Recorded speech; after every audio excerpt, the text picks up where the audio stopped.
A long time ago, in the land of Egypt, there was a cruel king called Pharaoh. He was afraid the Israelites were becoming too powerful, so he made them slaves and forced them to work very hard. Worse yet, he made a terrible law. Every baby boy born to the Israelites had to be thrown into the Nile River. But one brave mother refused to let this happen to her baby.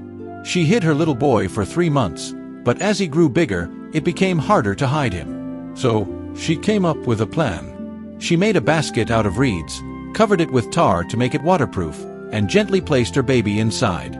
She set the basket afloat on the Nile River, praying that God would protect him. The baby's sister, Miriam, watched from a distance as the basket floated down the river. Just then, Pharaoh's daughter came to the river to bathe. She saw the basket among the reeds and sent one of her maidens to fetch it. When she opened it, the baby began to cry, and her heart melted. "This must be one of the Hebrew babies," she said. Miriam bravely stepped forward and asked, "Shall I find a Hebrew woman to nurse the baby for you?" Pharaoh's daughter agreed, and guess who Miriam brought? The baby's own mother. Pharaoh's daughter even paid her to take care of him until he was old enough to live in the palace. She named him Moses, which means drawn out of the water. Moses grew up as a prince in Pharaoh's palace, but he never forgot his own people. One day, he saw an Egyptian beating an Israelite slave. Angry and upset, Moses struck the Egyptian, accidentally killing him. Afraid of Pharaoh's punishment, Moses ran away to a land called Midian. There, he became a shepherd, got married, and lived peacefully for many years. But God had big plans for Moses.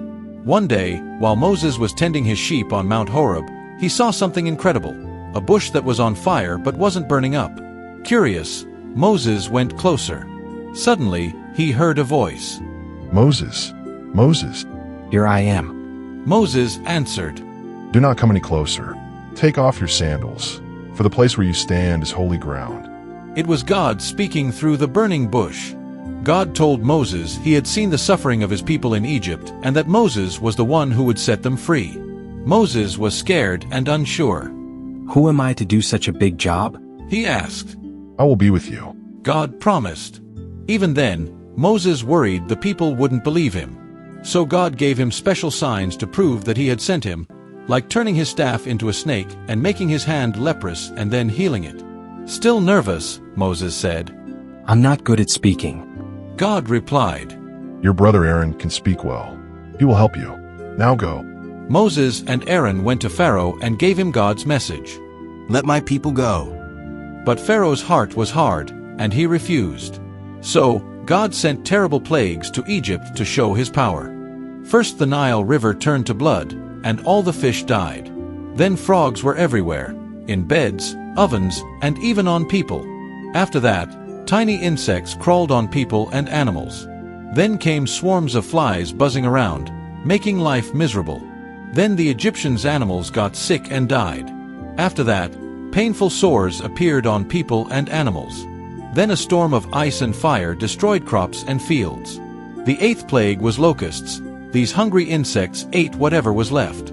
After that, a thick darkness covered Egypt for 3 days. And finally, death of the firstborn. The oldest child in every Egyptian family died, even Pharaoh's son. But God protected the Israelites during each plague. They were safe because they followed God's instructions, including marking their doorposts with lamb's blood during the last plague. This became known as the first Passover because the angel of death passed over their homes. Finally, Pharaoh had enough. He shouted, "Go! Leave Egypt and take everything with you." The Israelites gathered their things quickly and set off. But Pharaoh changed his mind and sent his army to chase them. The Israelites found themselves trapped between Pharaoh's army and the Red Sea. But God told Moses to lift his staff over the water, and an amazing miracle happened. The sea parted, creating a dry path. The Israelites hurried across, but when the Egyptians followed, the water rushed back, and Pharaoh's army was swept away. God had saved his people. Moses and the Israelites sang songs of praise and thanksgiving. And that's just the beginning of the story of Moses, a story of courage, faith, and God's amazing power. It reminds us that no matter how small or scared we feel, God can use us to do great things.